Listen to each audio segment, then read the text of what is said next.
தமிழ் நண்பர்கள் அனைவருக்கும் வணக்கம். அக்னிச்சிறகு சேனல் சார்பாக இந்த வீடியோவுக்கு உங்களை அன்புடன் வரவேற்பது நான் உங்கள் கௌசி. கார்த்திக் ரேவதி சீரியலோட இன்னைக்கு எபிசோடுக்கான ரிவ்யூ என்ன அப்படின்றத பார்க்கலாம். எபிசோடை பொறுத்த வரைக்கும் கோவில் நகைகளை கார்த்தி மீட்டெடுக்கிறாங்க. அடுத்த செகண்ட் அந்த நகைகளை எடுத்துகிட்டு வீட்டுக்கு போயிட்டுருக்காங்க. இன்னொரு பக்கம் அந்த நகைக்காக பாட்டி காத்துட்ருக்காங்க. வெளியில் ஊர்க்காரங்களும் அந்த நகைக்காக காத்துட்டு இருக்காங்க. ஸோ கார்த்தி வருவாரா மாட்டாரா அப்படின்ற ஒரு எதிர்பார்ப்பு இருக்கும்போது கார்த்தியோடைய என்ட்ரி.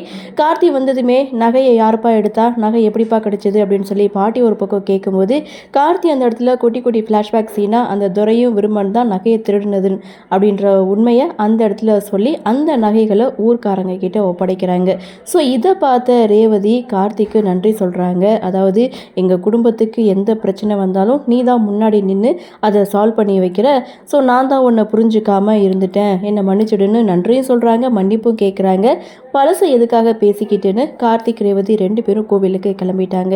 இன்னொரு பக்கம் கோவிலில் சந்திரா அண்ட் சாமுண்டீஸ்வரி இவங்க ரெண்டு பேரும் இருக்காங்க. ஸோ அந்த இடத்துல இளையராஜாவுடைய என்ட்ரி. இந்த கோட்டை போட்டுட்டு வெயில் தாங்க முடியலன்னு சொல்லி சீனை போட, அதுதான் வெயில் அதிகமாக இருக்குன்னு தெரியல, அப்புறம் எதுக்காக இந்த கோட்டை போட்டிருக்கேன்னு சந்திரா ஒரு பக்கம் கேட்க, நான் பெரிய பிஸ்னஸ் மேன், இந்த கோட்டு போட்டு தான் ஆகணும்னு இளையராஜா ஒரு பக்கம் சொல்ல, இதை பார்த்த சாமுண்டீஸ்வரி இவன் அதை பண்ணியிருக்கான் இதை பண்ணியிருக்கான்னு சொல்கிறாங்க. ஆனால் இவனை பார்க்கும்போது அப்படி எதுவுமே செய்த மாதிரி தெரியலேன்னு சந்திரா கிட்ட ஒரு பக்கம் சொல்லும்போது, அப்போ சந்திராவுடைய மைண்ட் வாய்ஸ் அப்படின்னு பார்த்தீங்கன்னா அந்த டிரைவர் தான் ராஜா சேதுபதியோடைய பேரை அப்படின்றத இன்னைக்கு உனக்கு நான் நிரூபிக்கிறாக்கா அப்படின்னு சொல்லி அவங்க ஒரு பக்கம் மைண்ட் வாய்ஸ் கொடுக்குறாங்க. இன்னொரு பக்கம் பாட்டி ஊர்க்காரங்க கார்த்திக் ரேவதி எல்லாருமே கோவில் நகை எடுத்துட்டு கோவிலுக்கு வராங்க.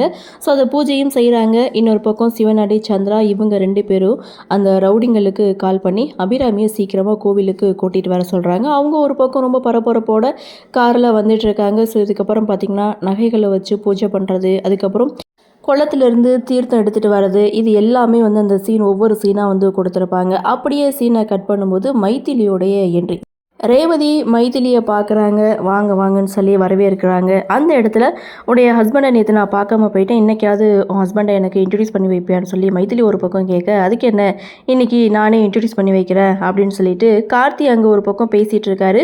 அப்போது ரேவதி கார்த்தியை கை காட்டி இவர் தான் என்னுடைய ஹஸ்பண்ட் அப்படின்னு சொன்னதும் அவர் திரும்பி நின்று பேசிகிட்டு இருக்காங்க. முகம் தெரியலேன்னு மைதிலி சொல்லும்போது, சரி இருங்க நான் போய் கூட்டிகிட்டு வரேன்னு சொல்லிட்டு ரேவதி கார்த்திகிட்ட போயிட்டு, என்னுடைய ஃப்ரெண்டு வந்திருக்காங்க, இந்த கட்டெல்லாம் போட்டு விட்டாங்கன்னு சொன்னேன்ல, அவங்க மருமக கோவிலுக்கு வந்திருக்காங்க, உங்களை பார்க்கணுன்னு சொன்னாங்க அப்படின்னு சொல்லி கார்த்தியை கூட்டிகிட்டு வரும்போது தான் மைதிலி அந்த இடத்துல கார்த்தியை பார்க்குறாங்க. என்னது கார்த்தி தம்பி, இவங்க தான் ரேவதியோடைய ஹஸ்பண்டா, இவ்வளோ நாள் தெரியாமல் போச்சு அப்படின்ட்டும்.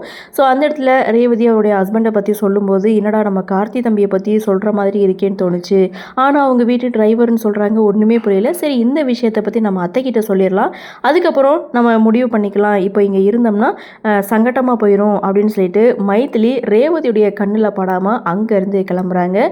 ரேவதி பார்க்குறாங்க, மைதிலியை காணும், நீங்கள் இருந்தால் அவங்க இருக்க மாட்டேன்றாங்க, அவங்க இருந்தால் நீங்கள் இருக்க மாட்டேன்றீங்க, சரி இருங்க நான் தேடி பார்த்துட்டு வரேன்னு சொல்லி ரேவதி அங்கேருந்து போகிறாங்க.